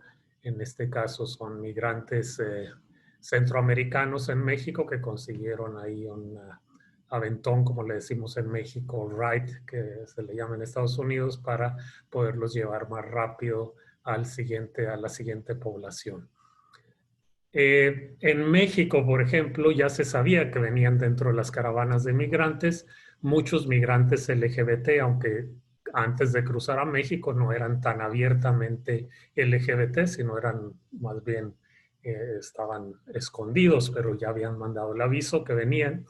En el caso de México se hicieron colectas solidarias para los migrantes LGBT que venían a México, apoyo económico, productos básicos de fácil transportación, productos de higiene, para podérselos dar a los migrantes LGBT. No quiere decir que los otros migrantes no importan, pero esta fue la comunidad LGBT de México haciendo un esfuerzo especial. Claro, en el caso de México, en especial de la Ciudad de México, hay instituciones que pueden también apoyar a los migrantes LGBT de manera abierta. De tal forma que con estas colectas, por ejemplo, en el caso de la Ciudad de México, todos los migrantes LGBT centroamericanos se les recibió con aplausos, se les dieron tours por la ciudad, se les llevó en buses para visitar la ciudad, se les invitó a fiestas, se les invitó a todos lados, porque, bueno, finalmente el destino de ellos no era la Ciudad de México, no era México, sino iban a Estados Unidos, pero al menos que tuvieran un momento en que se sintieran definitivamente bien recibidos y no rechazados. No solo LGBT, sino también trans. De hecho, muchos que no eran abiertamente trans, como en las caravanas de migrantes de Centroamérica antes de cruzar a México, una vez en México pudieron sentirse abiertamente trans. Esto no quiere decir que sus problemas estén solucionados. Esto lo único que quiere decir es que hay países en los que el riesgo es menor a ser abiertamente LGBT, abiertamente gay, abiertamente lesbiana, abiertamente trans, y no tanto en otros. Aquí es justamente un día 18 de diciembre, que es el Día Internacional del Migrante. Bueno, ¿por qué no? El Día Internacional del Migrante también incluye a las mujeres y hombres trans. Entonces, esta incluso se llamaron la caravana trans, eran las caravanas de migrantes, pero durante su cruce por México, durante el tiempo que estuvieron en México, pudieron llamarse caravana trans gay migrante. Esto fue en el 2017, aquí ya están en la zona fronteriza con Estados Unidos. Entonces, otras se llamaban Diversidad Sin Fronteras. Entonces, a lo que me refiero, estos procesos migratorios masivos en búsqueda de refugio y en búsqueda de una mejor vida, incluyen a las poblaciones LGBT que a veces no necesariamente son visibles en sus países de origen, y que ese es un factor más, además de la parte económica, que muchos de los migrantes es la principal razón por la que migran, o la parte político de libertades, es por la cuestión de la homofobia, transfobia y rechazo que sufren en sus países. De hecho, muchos centroamericanos, en especial de Guatemala, Honduras y El Salvador, lograron obtener refugio como migrantes por la cuestión de homofobia, y se les dio el refugio y la cuestión de asilados en México. Quisiera comentar aquí que pues, muchos de los migrantes LGBT, al igual que en sus lugares de origen, uno de sus principales riesgos y problemas es el VIH-Sida. Y aquí quisiera hacer un poquito un comercial, porque en AHF tenemos programas en México, en Guatemala, en Panamá, en Colombia, en Perú, en Brasil, en Chile y en Argentina. Y en todos ellos, cualquier migrante, y por supuesto si es abiertamente LGBT, con mucha mayor razón, se les va a buscar tratamiento antirretroviral y se van a hacer todos los esfuerzos. AHF no paga por tratamientos antirretrovirales, pero sí ofrece los servicios médicos y busca y encuentra la mayor parte de las veces o casi siempre tratamiento antirretroviral para los migrantes que lo requieren y en especial para los LGBTs. Entonces, en estos países de Latinoamérica es conveniente decirles, oye, si vas como migrante a estos países, en AHF te pueden ayudar a buscar el tratamiento antirretroviral. Por supuesto, AHF no está en todas las ciudades, ojalá, pero no, solo está en ciertos países y normalmente en las capitales. Pero es un recurso que se puede utilizar. Quisiera comentar acá algo porque aquí dice Colombia está destacadamente. En el caso de Colombia, en la ciudad de Cúcuta, que es frontera con Venezuela, que es la principal frontera de Colombia con Venezuela, ahí se abrió una clínica de VIH, pero exclusivamente dedicada a los migrantes venezolanos. Es decir, los migrantes venezolanos e incluso aquellos no migrantes, pero que logran cruzar a Cúcuta, para tratamiento antirretroviral y estudios de laboratorio. Bueno, esa clínica fue especialmente construida y especialmente habilitada para dar tratamiento antirretroviral y estudios y atención en VIH-Sida a los migrantes de Venezuela, aun cuando vivan en Venezuela y solo crucen para la cuestión de la atención. Incluso con el COVID-19 sabemos, y de hecho los números lo reflejan, que muchos cruzan por abajo del puente y las autoridades pues ya saben que van a atención médica y los dejan pasar en algunos casos no es tan fácil, pero bueno, esos servicios siguen ahí ofertándose. En Estados Unidos está HF en 14 estados y también cualquier migrante que llegue a Estados Unidos, si se acerca a HF, a cualquiera de las clínicas de HF, se va a hacer hasta lo imposible por garantizarles tratamiento antirretroviral en caso de que sean positivos. Esto solo lo quiero resaltar porque este es como los códigos postales de la ciudad de Miami. Y aquí lo que se ve en rojo es el código postal donde la mayoría no tienen supresión viral. Esto es un estudio que se hizo para ver supresión viral. Y este código postal apareció en rojo.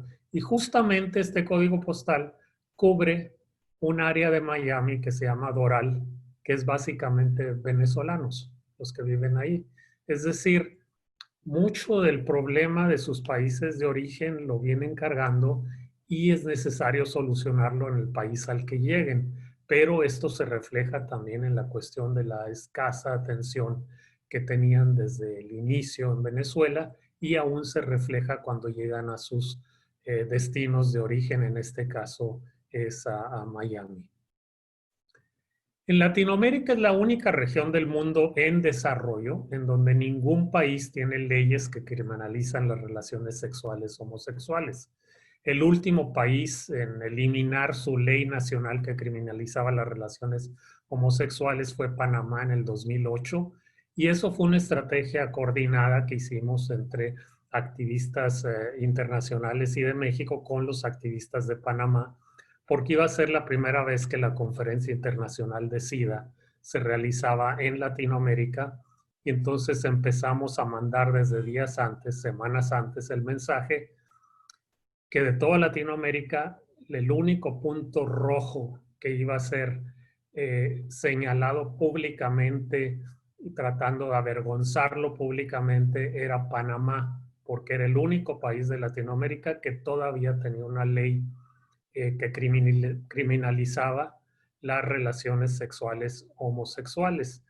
Afortunadamente se movilizaron también los activistas LGBT de Panamá, logramos y se logró la negociación para que justo antes del inicio de la Conferencia Internacional de SIDA, Panamá anunciara que esa ley había sido quitada, que había sido eliminada.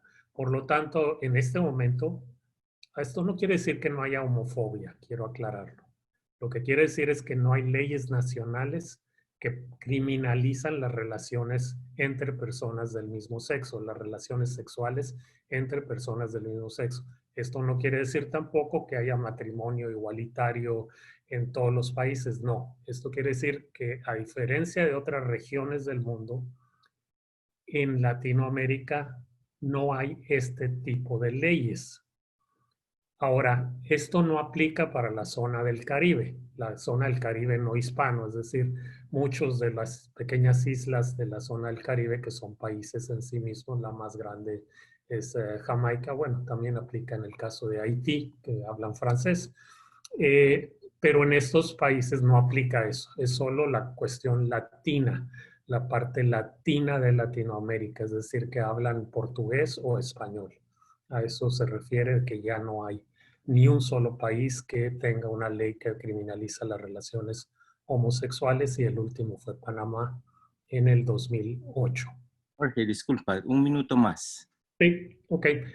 Aún así, no todos los países son gay friendly. Para ciudades, grandes ciudades, migrantes, para migrantes gay friendly, que en Latinoamérica yo puedo casi contarlas porque las conozco personalmente y casi esta es una percepción entre datos y información que obtení de manera directa. Buenos Aires, Montevideo, Ciudad de México, Río de Janeiro, Sao Paulo, Rosario en Argentina, Curitiba en Brasil, Santiago de Chile, Guadalajara en México, Bogotá en Colombia, San José, Costa Rica, Lima en Perú y La Habana en Cuba. Aunque suene raro, La Habana en Cuba sí acepta la cuestión. La del lado derecho es una guía para personas migrantes LGBT que elaboró el gobierno de la Ciudad de México, donde aparte se tiene una clínica santuario de VIH para atender migrantes con VIH, es decir, está enfocado a las personas migrantes con VIH. Bueno, gracias, thank you, obrigado, merci, spasiba. Omar, ¿eso? Muchas gracias, doctor Saavedra. Ahora abrimos los canales de nuevo. ¿Tú Sí, me puedes quitar compartir la... tú lo puedes hacer, creo. Quitar. Lo estoy tratando de encontrar. En cuanto lo encuentre, seguro lo hago.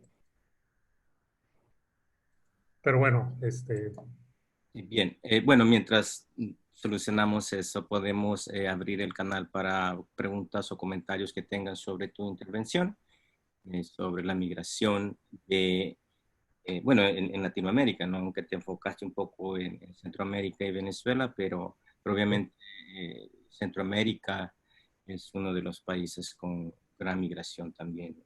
Y el enfoque en la población.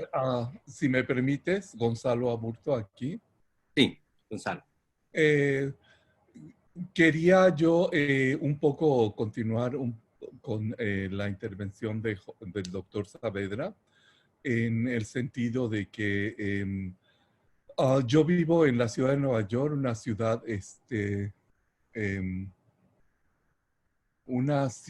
en donde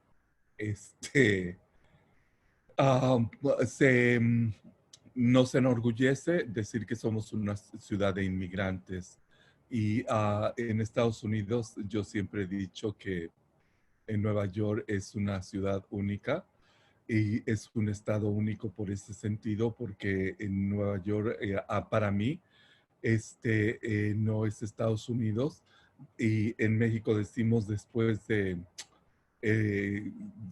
DF todo es Cuautitlán, y también yo acá digo después de Nueva York todo es Cuautitlán, en el sentido de que pues igual somos una ciudad de inmigrantes, yo soy inmigrante, y la cuestión de la inmigración es un fenómeno que en México se vive desde siempre, ¿no? Es un fenómeno que hemos estado viviendo constantemente y que incluso ahora con la cuestión del COVID no se ha detenido. Aquí en la ciudad de Nueva York siguen llegando paisanos y a otros latinoamericanos en busca de una mejor oportunidad. Y a pesar de que las autoridades de Estados Unidos tienen una política que todo el mundo conocemos y en donde la gente que está siendo detenida está en jaulas en la frontera y en cárceles en todo el país, la gente sigue llegando. Es increíble cómo a partir de esta nueva etapa que vivimos con el COVID, nos hemos dado cuenta de la situación en términos de quienes han sustentado y quienes siguen haciendo que los países sigan, sigan vigentes, son los trabajadores migrantes, ¿no? Aquí en Estados Unidos, fundamentalmente, eso es algo que hemos visto. Y la cuestión del COVID-19 también nos ha dado una nueva visión de cómo enfrentar la situación. Y ha sido precisamente los activistas del VIH, la gente que ha estado trabajando durante todos estos años en esta situación, que ha dado la respuesta a la COVID-19 también. En México, por ejemplo, es lamentable que a partir de esta nueva realidad que se vive con la epidemia del COVID, en muchos lugares, en muchos estados han surgido otra vez leyes que están criminalizando a las personas con COVID, no solamente con multas y con situaciones de cárcel, ¿no? El más escandaloso es Nuevo León, en donde hasta se enfrentan las personas a 10 años de cárcel por esta situación. Y esto ha sido algo que ha generado otra vez una respuesta que ha encabezado las personas con VIH, las personas que han estado al frente de esto. Y durante todo este periodo, yo podría señalar que en la cuestión de la inmigración, siempre las lesbianas y homosexuales y la gente gay y transgender ha estado presente.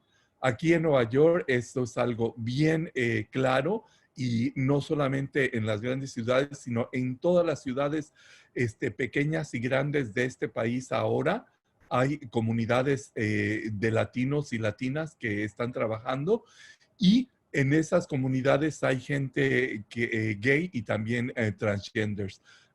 A través de la Red Mexicana de Organizaciones que luchan en contra de la criminalización del VIH en México, hemos tenido la posibilidad de trabajar con las mujeres de PWN acá en Estados Unidos, prestando ayuda también a lo que señalaba Jorge en relación a las personas transgenders, fundamentalmente en Ciudad Juárez, en donde varias activistas transgenders que estaban esperando por su asilo, se les acabaron los medicamentos, se les acabaron los fondos, y la red inició una campaña para, junto con PWN de acá de Estados Unidos, darles los recursos que necesitaban.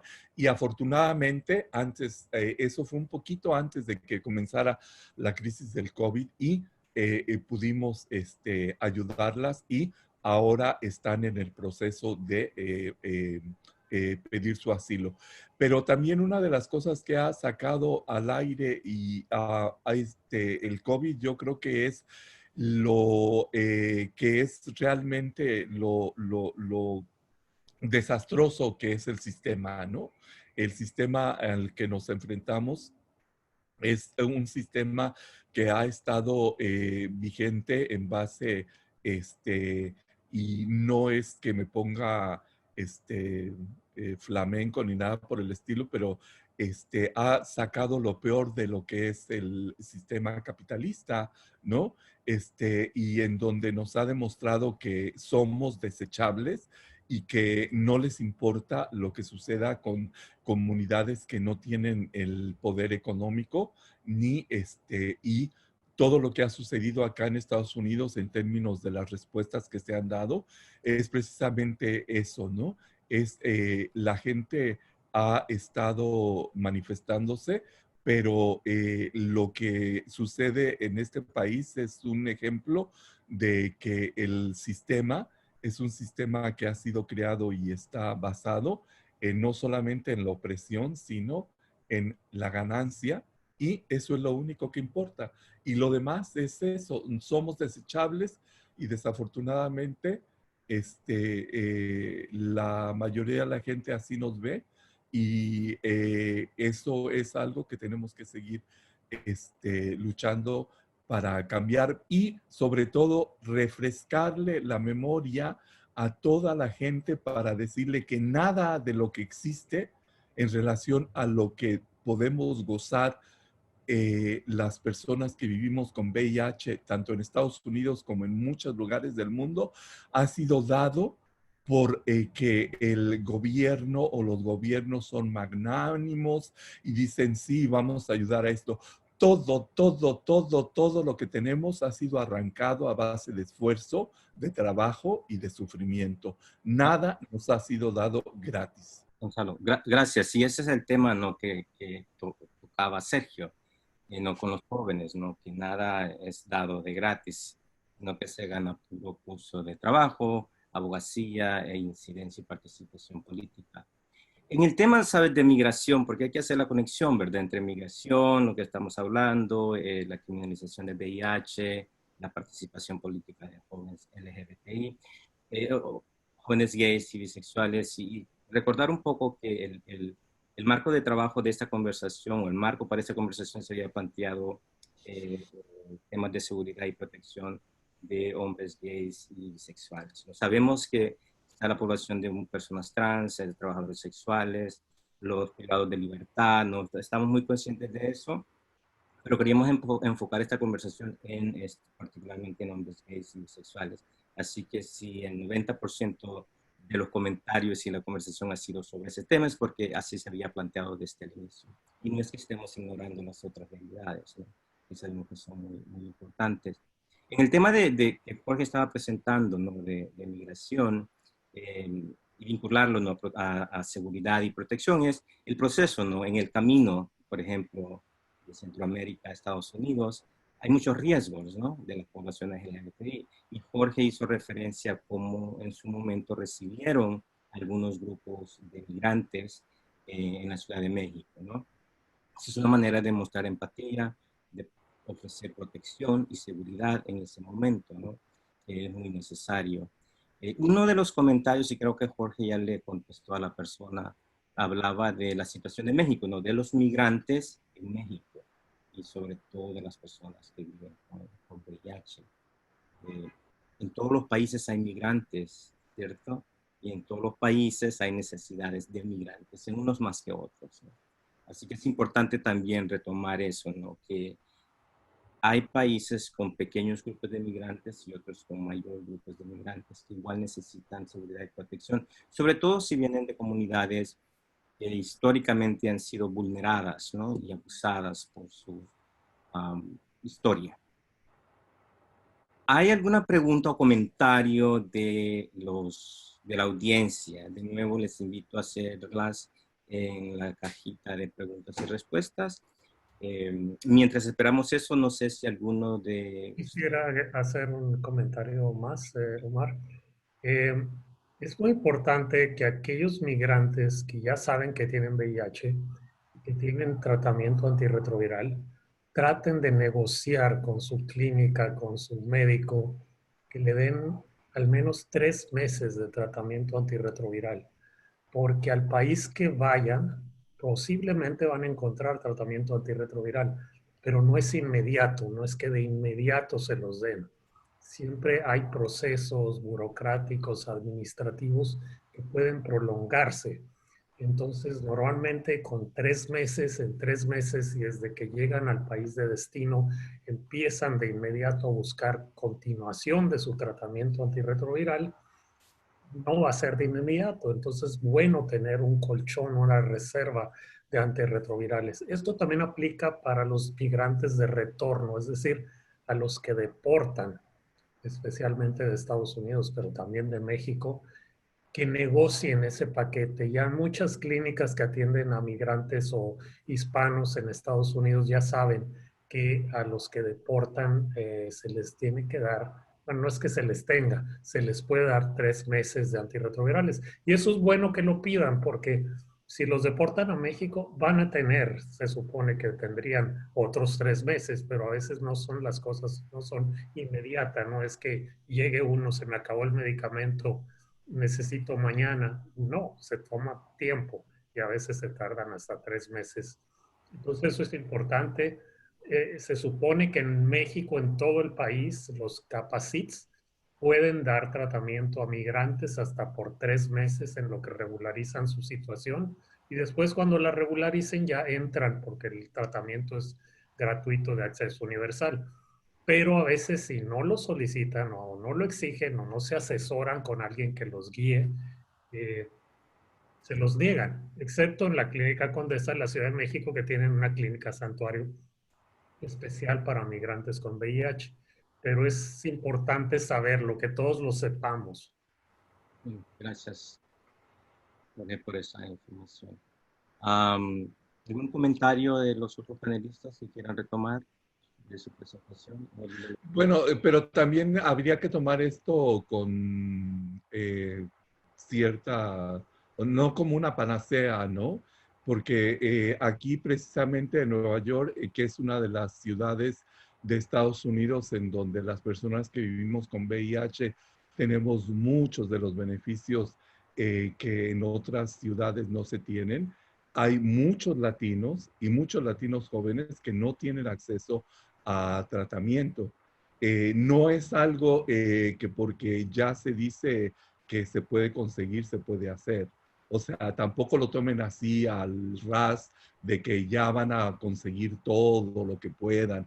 No, es un proceso y repito, y eso es importante señalarlo, en México desde el 2019 hubo un desabasto de antirretrovirales que afectó a miles y miles y miles de personas.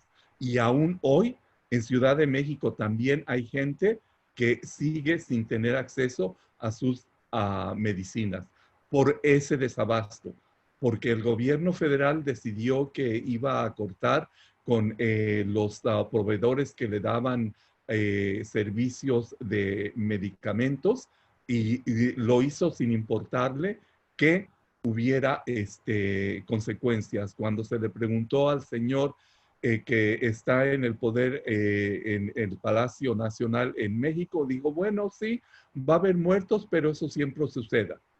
Entonces, tenemos que tener en cuenta eso. Es importante no recalcar eso, ¿no?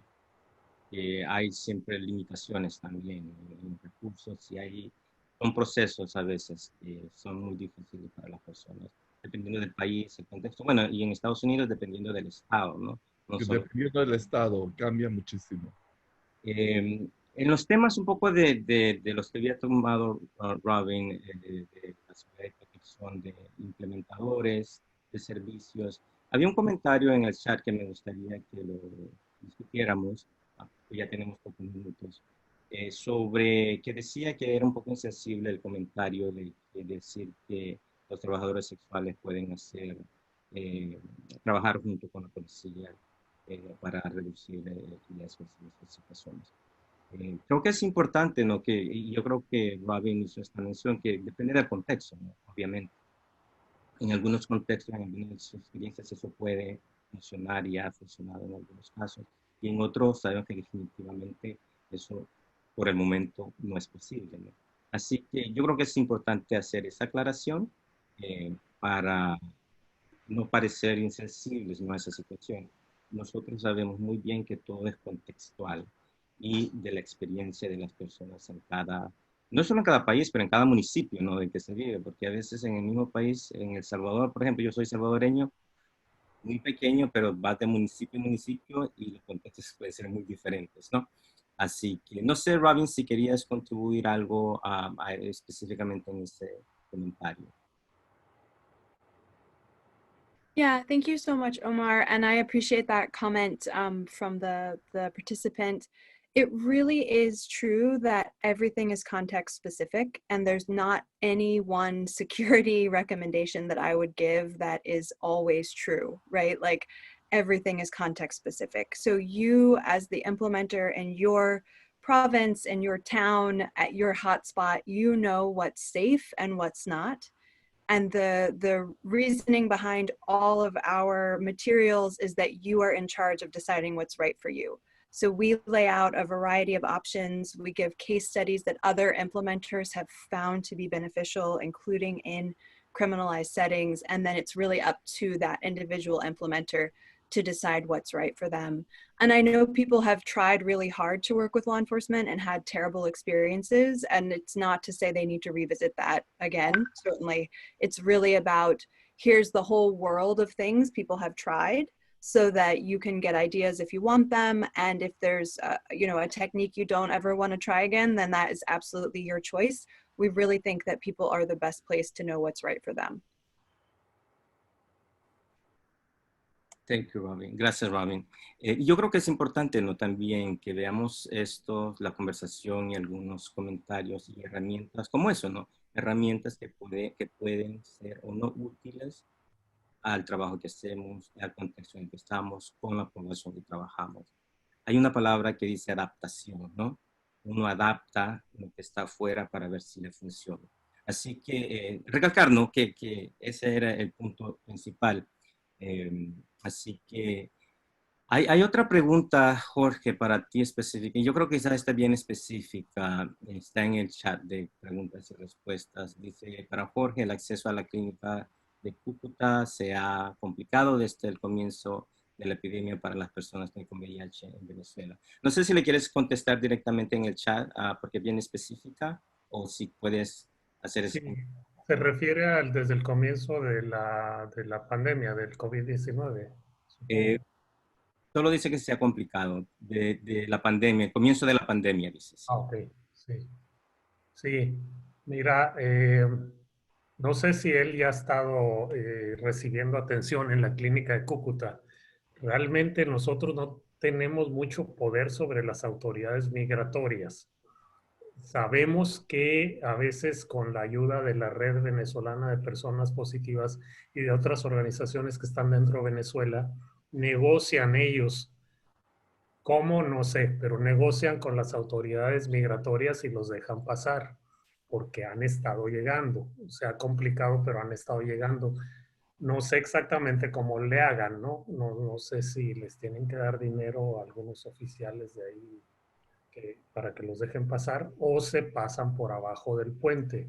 La verdad yo no podría recomendar este tipo de cuestiones de riesgosas, pero si ya están recibiendo tratamiento en Cúcuta, por favor pónganse en contacto con la responsable de la clínica ahí en Cúcuta para que los pueda asesorar cómo le pueden hacer. A lo mejor si alguien que pasa y puede regresar con el medicamento para traérselo del lado venezolano, esa podría ser una alternativa. Claro, eso no aplica para los estudios de laboratorio, pero al menos sí para el medicamento. Está así complicado porque, bueno, aparte las relaciones entre el gobierno de Colombia y Venezuela son espantosamente malas, pero sé que en algunos casos lograban que las autoridades locales ahí, los oficiales de migración, les dejaron pasar si decían que iban a la clínica de AHF. Es lo que sé. Hay otra pregunta, pero realmente no sé para quién era la pregunta. Y tampoco dice el país, dice, yo soy un hombre de 41 años, los cumplí hace 4 días y vivo con VIH, con discapacidad debido a una enfermedad oportunista, tengo malas decisiones, actualmente estoy viendo las consecuencias, quiero buscar alguna organización que pueda ayudarme si existiera. Dice, agregó, está en México. En México. Sí. Así que quizás, porque ya casi se nos acaba el tiempo, podríamos compartir los correos si se sienten cómodos con esta persona. No digo el nombre, y para que les siga y tal vez darle una información más específica, porque depende del estado y todo lo demás, ¿no? ¿Les parece? Si le pueden contestar Entonces, por eso, Claro. bueno, excelente. Ok, tenemos 2 minutos para concluir. Me gustaría invitarlos a que tomen 30 segundos como para concluir y terminar la sesión. Gracias, gracias, Jorge, Omar, Sergio y Robin. Ha sido muy educativo estar aquí. Solamente para decir la cuestión de seguridad, la policía no está para protegernos.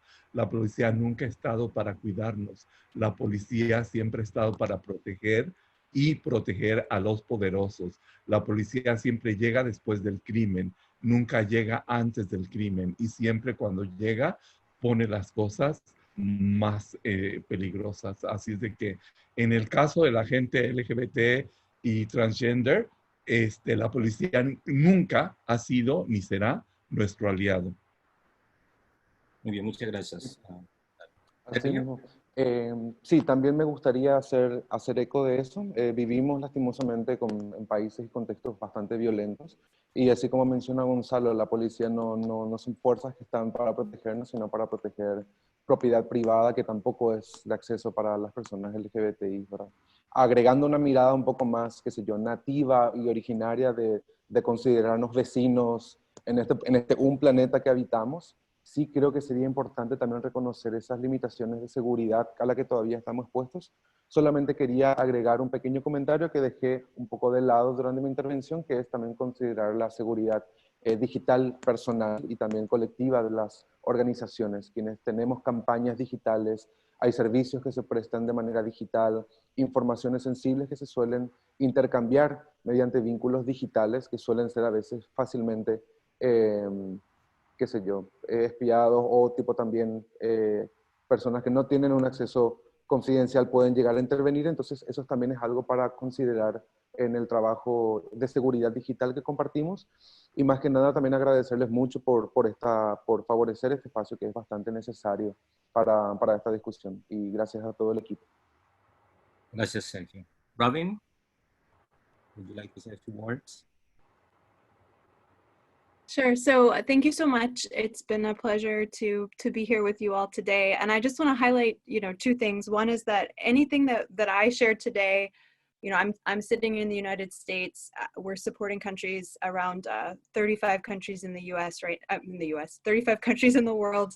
So all the examples I shared came from other locations, right? It's an international program, primarily in sub-Saharan Africa, Asia, somewhat in Latin America. We operate in the Dominican Republic and Haiti. So completely, again, I think the points raised about law enforcement, including law enforcement in the US and who police in the US protect, and the Black Lives Matter movement and what they have very clearly shown about who is and is not protected. I didn't come to speak on behalf of police. I just came to share, things that we've seen people, implementers, who are key population led, what they have said has worked in their own context. So again, whatever people feel confident with in their own context, I completely support, and we just are happy if our processes can be useful as you decide on the options, best for that context. So thank you again for this space and for HIV 2020 organizers. Gracias, Robin. Jorge, unas últimas palabras. Y sobre todo para los migrantes LGBT, pedirles, sugerirles, recomendarles, insistirles que antes de migrar se informen, no solo de los riesgos y de los problemas que puedan encontrar al país o las ciudades a donde irán o por donde pasarán, sino también de los recursos de apoyo, porque a veces hay organizaciones que los pueden ayudar. Hay también en algunos países y en algunas ciudades instancias gubernamentales que también se especializan en ayudarnos. No en todos, desafortunadamente, pero en algunas ciudades sí los hay. Entonces, como decimos en México, no hay que migrar a lo loco, es decir, sin informarse. Hay que migrar y hay que tratarse de informar lo más posible antes de ir a algún nuevo país, alguna nueva ciudad, de qué cosas podemos también aprovechar para situaciones que nos pudieran ocurrir. Que tengamos VIH o no tengamos VIH, es bueno tener esa información antes de llegar, antes de migrar. Muy bien, muchas gracias. Muchas gracias a los panelistas y a toda la audiencia que participó con sus comentarios y preguntas. Creemos que es un tema que hay mucho que discutir y aprender y esperamos que solo sea el inicio de esa conversación, ¿no? En el chat, en la cajita de comentarios, se han estado intercambiando correos electrónicos con los ponentes, así que antes de irse le pueden dar un vistazo si quieren su información. Y si no, en Google pueden encontrarlo. Pongan su nombre y les aseguro que acá aparece su información. De nuevo, muchas gracias y espero que tengan un lindo día y para donde ya están listos para dormir, que tengan una linda noche.